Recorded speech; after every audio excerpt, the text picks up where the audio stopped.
Merci, Monsieur le Vice-président, Madame la conseillère fédérale, Mesdames et Messieurs, chers collègues.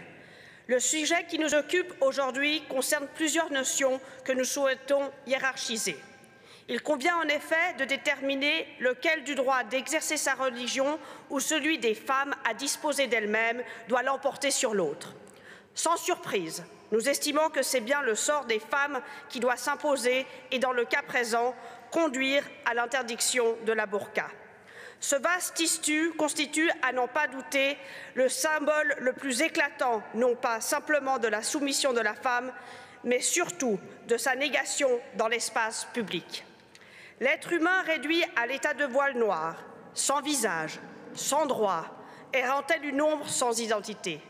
Cela est pour nous insupportable. Les opposants à notre texte voient au contraire dans la burqa l'expression d'une volonté de pratiquer une religion dans la stricte observance de ses préceptes. Il convient de garder à l'esprit que la supériorité de l'homme sur la femme constitue un pilier de l'islam. Dans de nombreuses régions, la femme est mise sous tutelle d'un homme. Les mariages consécutifs à un viol afin d'exonérer l'auteur de toute peine ne font que peu de cas de la vie des victimes. La polygamie est autorisée pour autant que l'homme puisse traiter jusqu'à 4 femmes sur un pied d'égalité.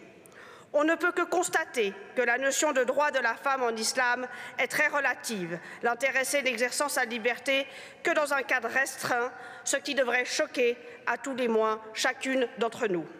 Dans ces conditions, il est difficile de prétendre que le port de la burqa réponde à la volonté de celle qui s'en revêt. Il y a certes des musulmanes qui prennent cette obligation comme une preuve de piété, je ne le nie pas, mais il serait audacieux d'affirmer qu'elles en sont la majorité. Trop souvent, c'est à la suite de pression du mari, de la famille, que la femme s'efface derrière la toile. La lutte pour l'égalité des droits est un combat que la femme mène depuis fort longtemps, et nous sommes encore bien loin du compte, ici d'ailleurs même en Suisse. Comment prétendre aux mêmes droits et devoirs que l'homme dès lors qu'on tolère que celui-ci s'impose sur celle-là? Il me semble que poser la question, c'est y répondre. Chacun doit être libre de ses choix, quel que soit son sexe. Bien évidemment, ces mots semblent en contradiction avec notre texte qui supprime le droit de porter la burqa, limitant ainsi la liberté de la femme qui est notre priorité première. La coutume, la culture devraient également être prises en compte, mais pas dans notre réflexion. Certes, coutume et culture jouent un rôle important, mais au fil du temps, c'est précisément l'avancée des droits qui a mis fin à des pratiques issues d'un autre âge. Le droit des votes des femmes en Suisse ne remonte pas à si longtemps, et pour beaucoup, à l'époque, c'était une coutume que la femme ne puisse pas voter. Je ne la regrette pas. Le viol entre époux est puni d'office, mais seulement depuis le 1er avril 2004. Les châtiments corporels, l'excision ont été interdits. Les coutumes barbares ne doivent pas être tolérées au nom de la coutume, mais bien être interdites puisque barbares. Il en va de même avec la burqa. Le législateur est souvent appelé à trancher afin de déterminer quelles normes l'emportent sur les autres. C'est un choix politique et non religieux qui doit être opéré ici. En démocratie, c'est le choix du plus grand nombre qui s'impose.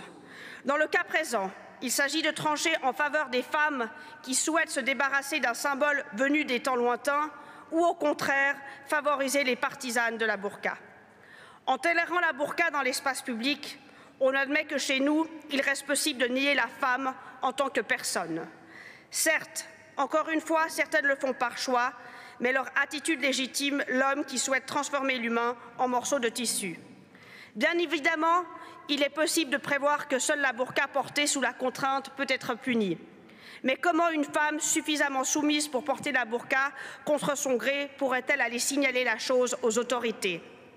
La situation est souvent très difficile pour les réfractaires qui savent qu'elles auraient à affronter l'hostilité de ses proches, de ses co-religionnaires en cas de rébellion. Je viens de parler du viol entre époux puni d'office depuis le 1er avril 2004. Auparavant, il fallait qu'une plainte soit déposée pour déclencher une procédure pénale. Le législateur s'est précisément rendu compte que la nécessaire plainte constituait le plus souvent un obstacle insurmontable pour la victime qui ne souhaitait pas aggraver sa situation face à un conjoint violent.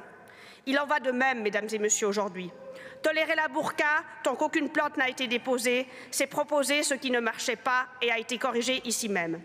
Seule l'interdiction pure et simple de la burqa permettra aux femmes d'échapper à cette prison dont beaucoup souffrent silencieusement. Das Wort hat Frau Sutter, nächster Sprecher Herr Zuberbühler.